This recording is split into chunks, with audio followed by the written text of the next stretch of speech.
ဒီဘက်ဟိုဘက်ရေလေချက်နှင့်ကျွန်းထက်မတင်လူတွေမဆဲလက်မဆဲသည့်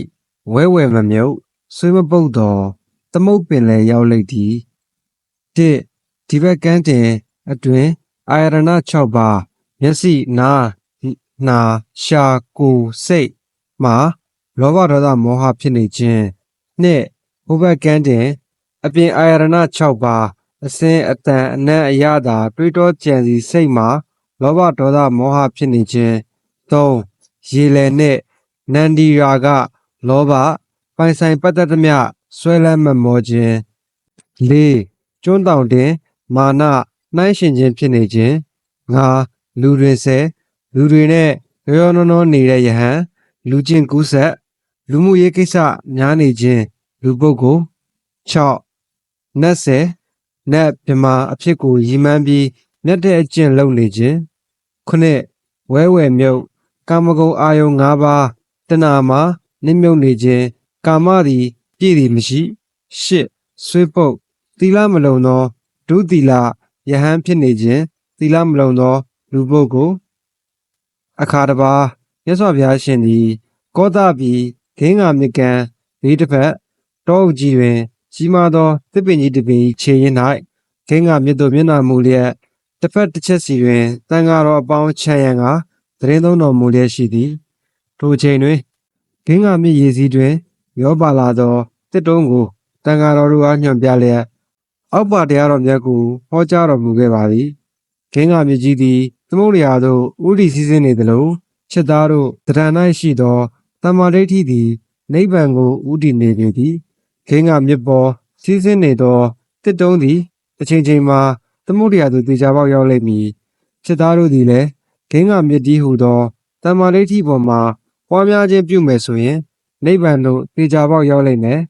သို့သောအတားအဆီး၈ချက်ကိုတော့ကျော်လွန်ရလိမ့်မယ်ပဂရိတစ်တုံးကြီးဟာ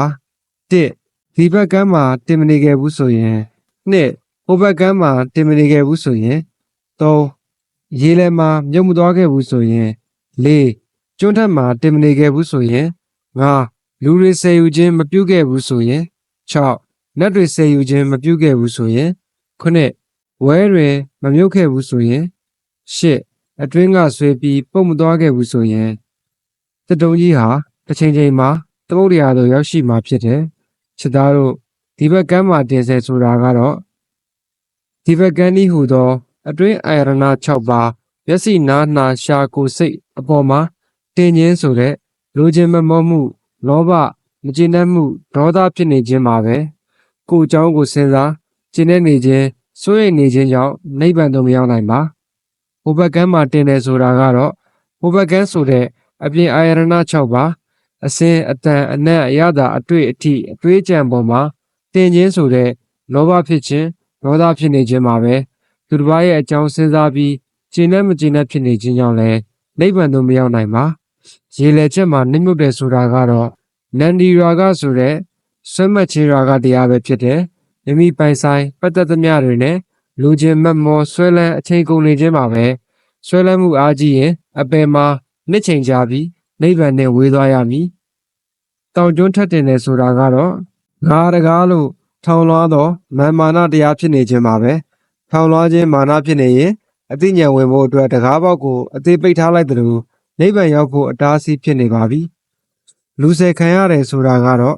အချို့သောယဟန်တို့သည်လူနှင့်အမတန်ခင်မင်ရင်းနေပြီးအတူတကွချမ်းသာဆင်းရဲဖြစ်ကုန်၍မူလရည်ရွယ်ချက်ပျက်စီးရခြင်းမှာလူပုဂ္ဂိုလ်များအဖို့မှာလူမှုရေးများသူလူမှုဆက်ဆံရေးများပြီးပွဲလန်းသဘင်နှင့်အချိန်ကုန်နေခြင်းမှာပဲမကင်းနိုင်သောလူမှုရေးအတွေးများကြောင့်မိမိကုသိုလ်လုပ်ပိုင်ခွင့်အချိန်ဆုံးရှုံးခြင်းကြောင့်နိဗ္ဗာန်နှင့်ဝေးရပါမည်နတ်စေခံရတယ်ဆိုတာကတော့နတ်မြမာအဖြစ်ကိုရည်ရွယ်ပြီးမြတ်သောအကျင့်ကိုကျင့်ခြင်းပါပဲဒါနသီလဘာဝနာအလုပ်ကိုစောင့်စည်းနိုင်ခြင်းအလုပ်ငါပယ်ရှားနိုင်ခြင်းအလုပ်ငါနိဗ္ဗာန်ရောက်ရန်အလုပ်ငါကြင်ကြံအားထုတ်ခြင်းမဟုတ်သည့်အတွက်နိဗ္ဗာန်သို့မရောက်ရှိနိုင်ပါဝဲဝဲမြုပ်ဆိုတာကတော့အာယုံ၅ပါးကာမဂုဏ်တရားမှာဆွဲမှတ်၍ရုံမထွက်နိုင်ဖြစ်ရခြင်းပါပဲအာယုံ၅ပါးမှာဆွဲမှတ်မိရင်အကျင့်မြတ်နဲ့ဝေးသွားပြီးအပယ်၄ပါးသို့ကြားရောက်ခြင်းကြောင့်နိဗ္ဗာန်နှင့်ဝေးရပါမည်